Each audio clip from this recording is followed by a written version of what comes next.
तो मथुरा से कोरोना पर राहत भरी ये खबर है। आज कोरोना पीड़ित महिला ने दिया स्वस्थ बच्चे को जन्म। औरंगाबाद की रहने वाली महिला पिछले कुछ दिनों से हॉस्पिटल में भर्ती थी, प्रेग्नेंट थी और आज उसने बच्चे को जन्म दिया है जो कि स्वस्थ हुआ है। आपको बता रहे कि आज कोरोना पीड़ित महिला ने स्वस्थ बच्चे को जन्म दिया।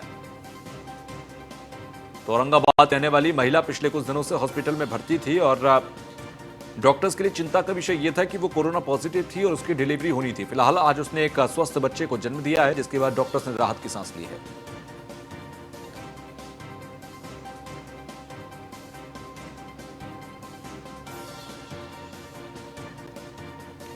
तो मथुरा से ये कोरोना के कहर के बीच एक राहत की खबर, जहां एक गर्भवती महिला ने एक स्वस्थ बच्चे को जन्म दिया है। आपको बता दें कि ये कोरोना पीड़ित थी महिला, जिसकी वजह से इस वक्त जो डॉक्टर्स का प्रशासन का पूरा अमला था वो काफी चिंतित था।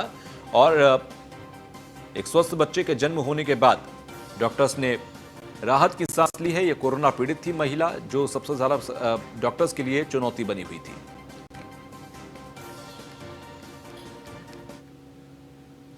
तो ये तस्वीरें हम आपको उसी दौरान की दिखा रहे हैं जिस दौरान डॉक्टर्स की पूरी टीम ने इस महिला की डिलीवरी कराई और उसके बाद स्वस्थ बच्चे को जन्म इस महिला ने दिया है। ये जरूर एक राहत की खबर है। डॉक्टर्स की पूरी टीम काफी खुश और संतुष्ट नजर आई।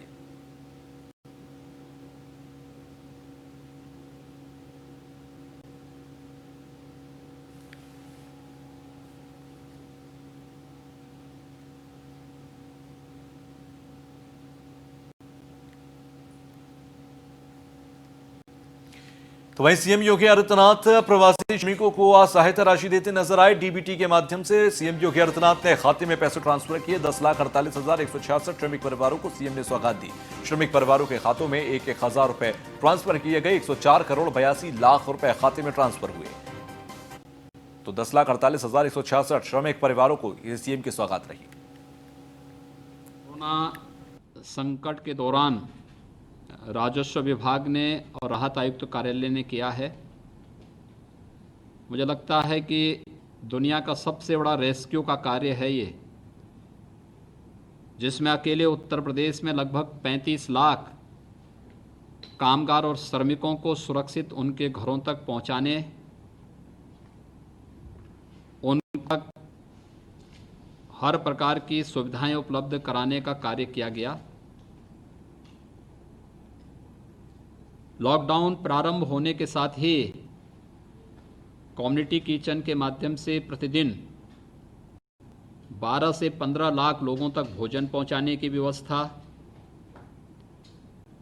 डोर स्टेप डिलीवरी के माध्यम से घर घर तक आवश्यक सामग्री पहुंचाने की व्यवस्था हो, या क्वारंटाइन सेंटर के माध्यम से अधिक से अधिक लोगों तक शासन को इसकी सुविधा का लाभ पहुंचाने और उन्हें सुरक्षित माहौल उपलब्ध कराने का जो एक कार्य हुआ है, आज उसी कड़ी में प्रदेश के 35 लाख कामगार और श्रमिकों जो प्रदेश के बाहर अपनी रोजी रोटी के लिए कार्य करते थे, उन्हें विषम परिस्थितियों में घर वापस आना पड़ा। उन्हें पहले चरण में 7 दिन का 15 दिन का राशन किट की व्यवस्था, और राशन किट में भी वे सभी प्रकार की सामग्रियां 10 किलो आटा, 10 किलो चावल, 5 किलो आलू, 2 किलो भुना चना, 2 किलो अरहर की दाल, 500 ग्राम नमक, 250 ग्राम मिर्च, 250 ग्राम हल्दी, 250 ग्राम धनिया और 1 लीटर रिफाइंड सरसों का तेल, कुल मिलाकर के एक राशन की किट 15 दिन के लिए उन परिवारों को उपलब्ध करवाने के साथ ही अब राशन कार्ड की व्यवस्था उपलब्ध कराने और 1,000 रुपये का भरण पोषण भत्ता उन सभी जरूरतमंदों को उपलब्ध कराने का जो एक अभिनव कार्य हो रहा है, यह शासन की लोक कल्याणकारी कार्यक्रम को भी एक नई दिशा देता है। मैं इसके लिए अपर मुख्य सचिव राजस्व और राहत आयुक्त को हृदय से धन्यवाद देता हूं। तो वहीं यूपी में लॉकडाउन के बाद लौटे करीब 35 लाख कामगार और श्रमिक। सीएम योगी आदित्यनाथ ने अपर मुख्य सचिव राजस्व रेणुका कुमार की तारीफ की और सीएम ने राहत आयुक्त संजय गोयल समेत राजस्व विभाग की टीम की भी तारीफ की है। सीएम योगी आदित्यनाथ ने पूरे अभियान को बताया दुनिया का सबसे बड़ा रेस्क्यू ऑपरेशन। कोरोना संकट में राजस्व विभाग और राहत आयुक्त कार्यालय ने बहुत बड़ा कार्य किया है। यूपी में करीब 35 लाख कामगार और श्रमिकों को सुरक्षित घरों तक पहुंचाया है। कामगार और श्रमिकों को घर पहुंचाने के साथ साथ सभी सुविधाएं भी दी गई हैं। तो सीएम योगी आदित्यनाथ की तरफ से इन तमाम बातों को आज कहा गया, रखा गया सभी के आगे। उनकी रोजी रोजगार के साथ जोड़ने की कार्रवाई भी प्रारंभ कर दी। कहीं जॉब कार्ड बनाए गए हैं, कहीं पर इनके स्किल डेवलपमेंट के अनुसार इनको वहां पर कार्य देने की अपनी तैयारी हर एक जिला प्रशासन अपने स्तर पर कर रहा है। सचमुच बहुत अद्भुत कार्य हुआ है और बहुत सराहनीय कार्य हुआ है जनपद स्तरों पर भी, क्योंकि मुझे तो इधर बीच में कुछ जनपदों में जाने का अवसर प्राप्त हुआ था और मैंने पब्लिक जो फीडबैक लिया उसके माध्यम से पब्लिक ने इसको बहुत सराहना की कि वास्तव में जिस मुस्तैदी के साथ प्रशासन ने इस पूरे जो डिजास्टर के दौरान, आपदा के दौरान कार्य किया है, वह मुझे लगता है कि हम सब के सामने एक नई मिसाल प्रस्तुत करता है। श्रमिकों के बच्चों के, बालिकाओं की शादी के लिए एक व्यापक कार्य योजना के साथ पहले से ही श्रम विभाग कार्य कर रहा है। तो प्रदेश में रह रहे या प्रवासी कामगार और श्रमिकों को हर हाथ को काम मिल सके, व्यापक पैमाने पर रोजगार सृजन की एक व्यापक कार्य योजना को भी अभी श्रम विभाग आगे बढ़ा रहा है और इसके लिए एक आयोग के गठन की प्रक्रिया भी वर्तमान में चल रही है। ढेर सारी अपनी योजनाओं के साथ श्रम विभाग जब कार्य कर रहा है तो आज इस कार्यक्रम में इसीलिए श्रम और संयोजन के मंत्री भी स्वयं उपस्थित हैं। निश्चित ही हम इस बात को कह सकते हैं कि पहले चरण में आज हम 10,48,166 श्रमिक परिवारों को यह भरण पोषण भत्ता उनके बैंक अकाउंट में उन तक पहुंचाने की कार्रवाई कर रहे हैं और हमारा प्रयास होगा कि जितनी जल्दी उनकी स्किल मैपिंग और उनके बैंक अकाउंट शासन को प्राप्त हो जाएंगे, उतनी जल्दी उनके बैंक अकाउंट में हम लोग धनराशि उन्हें उपलब्ध करवा देंगे। मैं इस बात के लिए धन्यवाद दूंगा वित्त विभाग को भी, अपर मुख्य सचिव वित्त को, कि अब तक उन्होंने और पूरी सरकार ने मिलकर के प्रदेश के अंदर लगभग 34 लाख, श्रम विभाग के साथ मिलकर 34 लाख से अधिक विनिर्माण श्रमिकों के खाते में अलग से धनराशि उपलब्ध कराई है, जिसमें से 19 लाख ऐसे हैं जिन्हें दूसरी बार भरण पोषण भत्ता उपलब्ध। तो यूपी के कई शहरों में कांग्रेस ने आज प्रदर्शन किया। वाराणसी और मुरादाबाद में कांग्रेस का प्रदर्शन रहा। वाराणसी में कांग्रेस कार्यकर्ताओं ने प्रदर्शन किया। अजय सिंह लल्लू की रिहाई को लेकर यह प्रदर्शन किया गया। मौके पर पहुंची पुलिस टीम के साथ कार्यकर्ताओं की तीखी बहस भी हुई। पुलिस ने प्रदर्शन कर रहे कांग्रेस कार्यकर्ताओं को हिरासत में लिया है। तो वाराणसी में कांग्रेस कार्यकर्ताओं ने प्रदर्शन किया। अजय सिंह लल्लू की रिहाई को लेकर भी प्रदर्शन किया गया। ये दो तस्वीरें हम आपको दिखाते हैं। ये वाराणसी और मुरादाबाद की तस्वीर आप देखिए। दो जगहों पर प्रदर्शन की तस्वीरें देखी गई आज और पुलिस से काफी तीखी नोकझोंक भी यहां पर कांग्रेस के कार्यकर्ताओं की हुई। वाराणसी में आप साफ तौर पर देख सकते हैं जो तीखी नोकझोंक हुई है पुलिस की, उसके बाद पूरा पुलिस का अमला वहां पर मौजूद नजर आया। मुरादाबाद में भी कुछ ऐसी ही तस्वीर थी। तो अजय सिंह लल्लू की रिहाई को लेकर ये कांग्रेस का प्रदर्शन है। शहर शहर प्रदर्शन करने की कोशिश में है कांग्रेस और ऐसे में पुलिस के साथ तीखी नोकझोंक इस दौरान हुई है।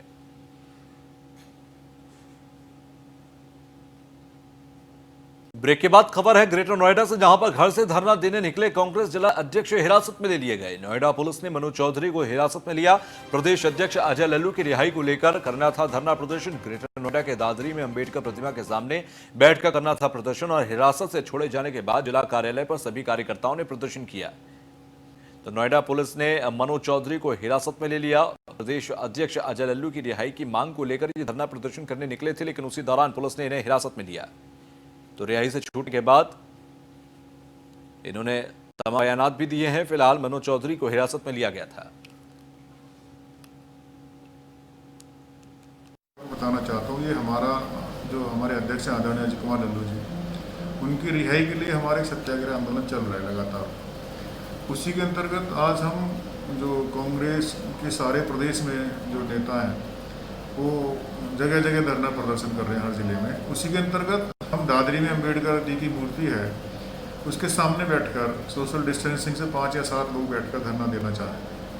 हमने यहाँ के प्रशासन को अवगत भी कराया इसके लिए, तो इन्होंने रात से हमारे साथ बदतमीजी करना शुरू कर दी। आज सुबह मैं जब धरना देने के लिए निकला था घर से करीब 10 बजे, तो मुझे उन्होंने घर से निकलते ही पुलिस प्रशासन ने वहाँ से हिरासत में लेके मेरे को थाना नौलिसबाग थाने में बैठाए रखा। उसके बाद हमारे जो नेता सीनियर जो वरिष्ठ कांग्रेस के नेता हैं वो हमारे डीसीपी महोदय से मिले, उनसे बात रखी। उसके बाद इन्होंने मेरे को डीसीपी कार्यालय थाने से मैं पहुंचा। वहाँ के बाद उन्होंने जब उनसे बातचीत हुई हमारी सारी बात हमने आपने रखी, तो वो हमारी बातों से संतुष्ट हुए। उसके बाद हमको उन्होंने रिहा किया है। तो वहीं जौनपुर में शुक्रवार को समाजवादी पार्टी के कद्दावर नेता और मल्हनी के विधायक पारसनाथ यादव का देहांत हो गया। पारसनाथ यादव सपा सरकार में 7 बार विधायक रहे, 2 बार संसद चुने गए। पिछली सरकार में वो कैबिनेट मंत्री भी थे। पारसनाथ यादव की मौत के बाद सपा को कितना नुकसान होगा, या फिर यूं कहें कि जौनपुर की राजनीति में क्या कुछ हलचल होगी, इसके बारे में न्यूज़ 1 इंडिया के संवाददाता ने सपा के पूर्व विधायक ओम प्रकाश उर्फ बाबा दुबे से खास बातचीत की। जौनपुर में पारसनाथ यादव जो कि जौनपुर के राजनीति के पुरोधा कहे जाते थे, कल उनका निधन हो गया है। उससे पार्टी को कितना नुकसान होगा है, और हमारे साथ बातचीत करने के लिए जो है समाजवादी पार्टी के पूर्व विधायक ओम प्रकाश और बाबा दुबे जी मौजूद हैं। हम इनसे जानते हैं कि जो है पार्टी को इस पर कितना नुकसान पहुँचेगा। विधायक जी, पारसनाथ यादव जी का निधन पार्टी पर कितना असर डाल सकता है? असर पार्टी नहीं है, पूरे पूर्वांचल की बात है। पारसनाथ जी बड़े कद्दावर और बड़े मजबूत नेता थे और बड़े दिलेर बहादुर आदमी थे, और उनसे हम लोगों को भी साहस मिलता था काम करने का, की प्रेरणा मिलती थी। नेताजी के भी बहुत करीब थे, तो उनकी क्षति का आंकलन लगाना ठीक नहीं है। ये निश्चित रूप से कह सकता हूँ कि एक अच्छे व्यक्ति, अच्छे नेता के रूप में पूर्वांचल का बड़ा नुकसान हुआ। विधायक जी, कहीं न कहीं पूर्वांचल की राजनीति जो है समाजवादी पार्टी की पारस जी के आसपास घूमती थी। देखिए, राजनीति आसपास घूमना, जो भी मजबूत आदमी होगा, जिसका व्यक्तित्व अच्छा होगा, तो निश्चित रूप से राजनीति में उसका हमेशा दबदबा और असर रहता है, और वह पारसनाथ जी के साथ था, हमेशा रहा। देखा जाए पार्टी का एक बहुत बड़ा नुकसान हुआ है, इसकी भरपाई कैसे की जाती है? संभव है कुछ इस तरह से? भरपाई देखिए प्रकृति समय कर देता है, इस पे हम लोग चर्चा करने का कोई विषय नहीं है। लेकिन जो व्यक्ति नहीं है आज हमारे बीच में, उसका किसी चीज़ से कंपैरिजन करना या उस नुकसान का इससे आंकलन करना, ये हमारे हिसाब से उचित नहीं लगता। ये थे हमारे साथ समाजवादी पार्टी के पूर्व विधायक ओम प्रकाश और बाबा दुबे जी, जो कि बता रहे थे कि पारसनाथ यादव की कमी को पार्टी को काफ़ी नुकसान पहुंचेगा। और वहीं जावेद सिद्दीकी, जिनका जो है कि बरेली की घटना में मुख्य नाम आ रहा है, तो उनको लेकर के पार्टी की छवि खराब करने का जो है भाजपा का प्रयास है। जौनपुर से सुशील तिवारी, न्यूज़ इंडिया। तो सरकार के तमाम कोशिशों को अधिकारी पलीता लगा रहे हैं। न्यूज़ 1 इंडिया की टीम ने सिविल अस्पताल लखनऊ की पड़ताल की, और पड़ताल में सिविल अस्पताल के आइसोलेशन वार्ड में बड़ी लापरवाही देखी गई। एक ही कुर्सी पर दर्जनों मरीजों का कोरोना टेस्ट किया जा रहा है। मरीज के टेस्ट के बाद कुर्सी को सैनिटाइज नहीं किया जा रहा। सिविल अस्पताल के डायरेक्टर की बयानबाजी भी बेतुकी है। कुर्सी को सैनिटाइज करना जरूरी नहीं है, ये कहना है वहां के डायरेक्टर का, सिविल अस्पताल के डायरेक्टर का। आपको बता रहे कि अगर सैनिटाइज करना जरूरी नहीं है तो सरकार करोड़ों रुपए खर्च क्यों कर रही है, एक बड़ा सवाल उठता है। कोरोना आइसोलेशन वार्ड में तैनात स्टाफ के पास नहीं है पीपीई किट। सिविल अस्पताल के डायरेक्टर डीएस नेगी की लापरवाही का दंश स्टाफ झेल रहा है, और आइसोलेशन वार्ड में रखी सैनिटाइजर की बोतल पूरी तरह से खाली हो गई है। सरकार की ओर से आवश्यकता अनुसार प्रत्येक अस्पताल को उपलब्ध कराई गई पीपीई किट और सैनिटाइजर। इतनी बड़ी लापरवाही के बावजूद डॉक्टर डीएस नेगी पर कोई असर नहीं है। WHO और सरकार के निर्देशों का सिविल अस्पताल में नहीं हो रहा पालन। सिविल अस्पताल में कोरोना टेस्ट कराने आने वाले लोगों में फैल सकता है कोरोना का संक्रमण। इसका जवाब देने से बचते दिखे डायरेक्टर डीएस नेगी। ऐसे में यूपी को कोरोना मुक्त बनाने के लिए सरकार के आगे एक बड़ी चुनौती है।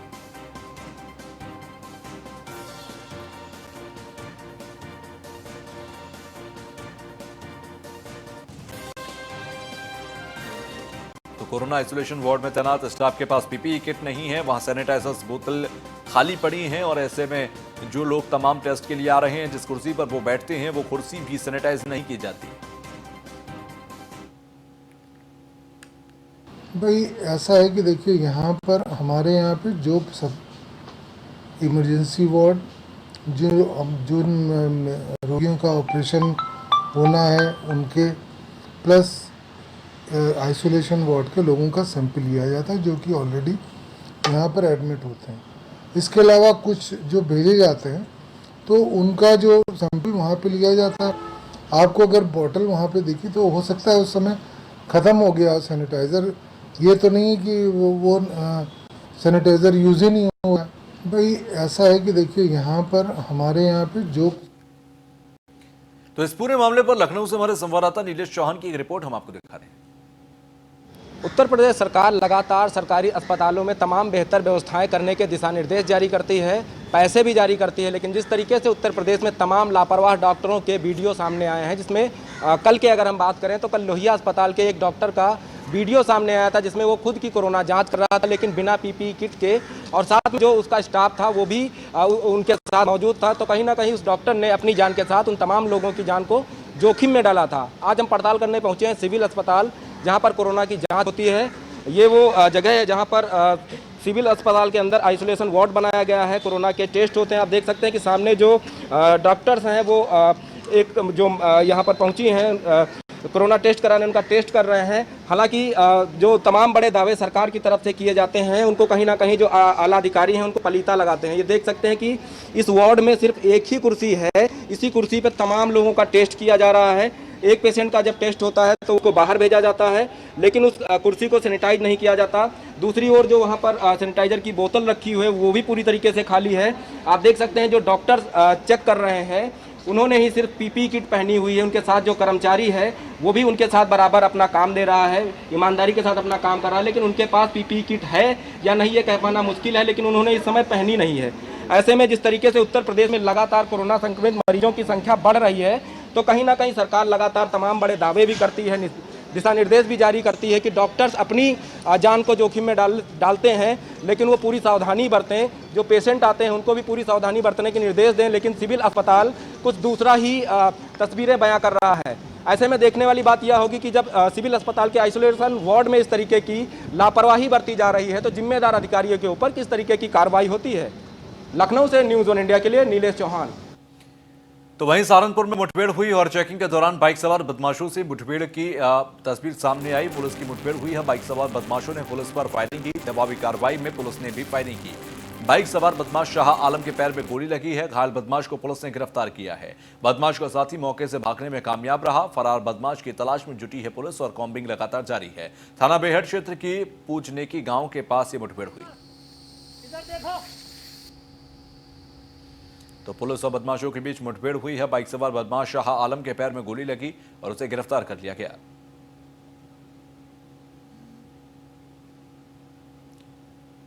तो पुलिस और बदमाशों के बीच मुठभेड़ हुई सहारनपुर में, जहां शाह आलम के पैर में गोली लगी है और गिरफ्तार किया गया है। प्रभारी निरीक्षक बेहट एवं चौकी इंचार्ज पुलिस द्वारा थाना क्षेत्र बेहट में चेकिंग की जा रही थी। 2 मोटरसाइकिल सवार युवकों को चेकिंग के दौरान रोकने का इशारा किया गया, वो रुके नहीं और वो भागने लगे। पुलिस के द्वारा पीछा किए जाने पर उनके द्वारा पुलिस पार्टी पर जान से मारने की नीयत से फायर किया गया। फिर पुलिस द्वारा आत्मरक्षार्थ की गई फायरिंग में एक बदमाश घायल हुआ है जिसका नाम शाह आलम है और ये थाना क्षेत्र बेहट मंडी और कोतवाली देहात के लूट और अन्य मुकदमे इसके ऊपर दर्ज हैं। शेष एक इसका साथी भाग गया है जिसकी तलाश की जा रही है और इसके द्वारा किए गए अन्य अपराध